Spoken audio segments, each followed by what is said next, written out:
فکر و خبر پر دیکھیے ملکی اور عالمی احوال سے جڑی اہم اور خاص خبریں۔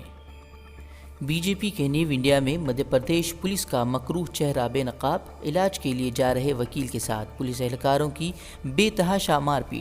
پیٹ کے بعد مانگی معافی، کہا مسلمان سمجھ کر کی تھی پٹائی۔ وکیل کا سوال، مسلمانوں پر ظلم کی کس نے دی ہے اجازت؟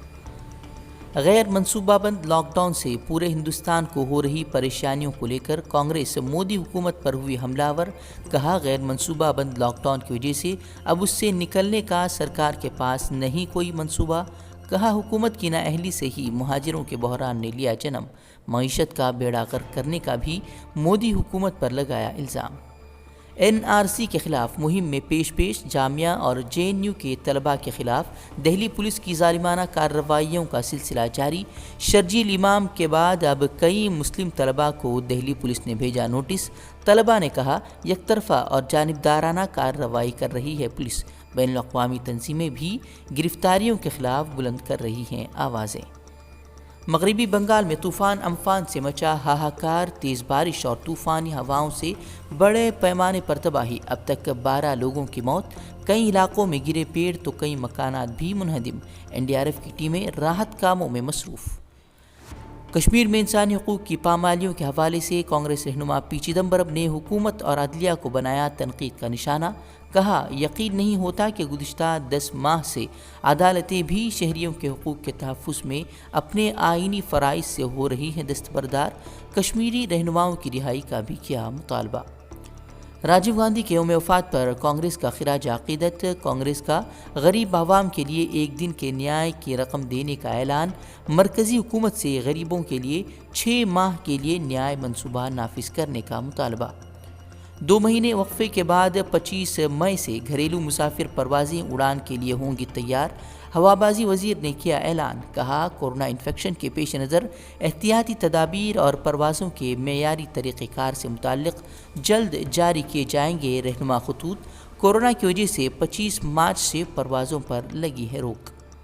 ریلوے کا بھی جون سے ٹرین خدمات بحال کرنے کا اعلان، 1 جون سے چلنے والی 200 ٹرینوں کی فہرست بھی جاری، آج سے آن لائن بکنگ کر سکیں گے مسافر، کورونا کی وجہ سے 25 مارچ سے بند تھی خدمات۔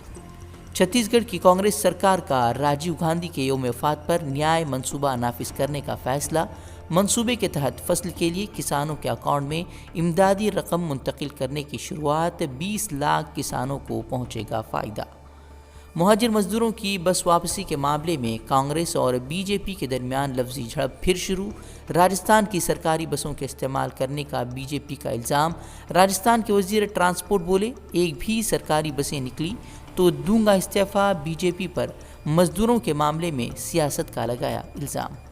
گزشتہ روز یو پی سرحد پر مزدوروں کے لیے کھڑی بس کو یوگی سرکار نے داخلے کی نہیں دی تھی اجازت، مزدوروں کی سوچنے کے بجائے یوگی حکومت کر رہی تھی سیاست، فٹنس سرٹیفکیٹ کو بہانہ بنا کر یوگی حکومت نے بسوں کو کر دیا تھا واپس۔ آندھرا پردیش کے متنازع آبی پروجیکٹ کے توسیعی کاموں پر این جی ٹی نے لگائی روک، مرکزی کمیٹی تشکیل دیتے ہوئے اس پورے معاملے کا جائزہ لینے اور حقائق سامنے لانے کی ہدایت، آندھرا پردیش کے پروجیکٹ کی تلنگانہ نے کی تھی مخالفت، پروجیکٹ کی توسیع سے تلنگانہ کو پانی سپلائی کم ہونے کا دیا تھا حوالہ۔ برطانیہ میں اسلاموفوبیا کے شکار ظالموں کا نشانہ بنی 19 سالہ دوشیزہ، افطاری کے سامان لینے نکلی طالبہ، کار سوار کی فائرنگ میں ہوئی جاں بحق، پولیس نے کہا جلد ہی کیفر کردار تک پہنچے گا قاتل۔ حالیہ برسوں کے دوران برطانیہ میں مسلمانوں کے خلاف جرائم کی شرح میں ہوا ہے اضافہ۔ افغانستان میں ماہ سیام کے دوران خون ریزی کا سلسلہ بدستور جاری، گزشتہ شب 2 مساجد پر ہونے والے حملے میں 13 افراد جاں بحق، شرپسندوں نے مسجد کے باہر لوگوں کو فائرنگ کر بنایا تھا نشانہ۔ قندوز میں افغان فورسز کے حملے میں 40 طالبانی جنگجوؤں کی موت کا افغان فورسز کا دعویٰ۔ اسرائیلی وزیراعظم کے مغربی کنارے میں یہودی بستیوں کی تعمیر کے بیان پر فلسطینی وزیراعظم کا سخت ردعمل، امریکہ اور اسرائیل سے تمام معاہدے منسوخ کرنے کا اعلان، کہا فلسطینیوں کو اقلیت میں تبدیل کرنے کی کوشش کو غیور فلسطینی قوم کسی صورت نہیں کرے گی قبول۔ مزید خبروں کے لیے لاگ ان کریں فکروخبر.com۔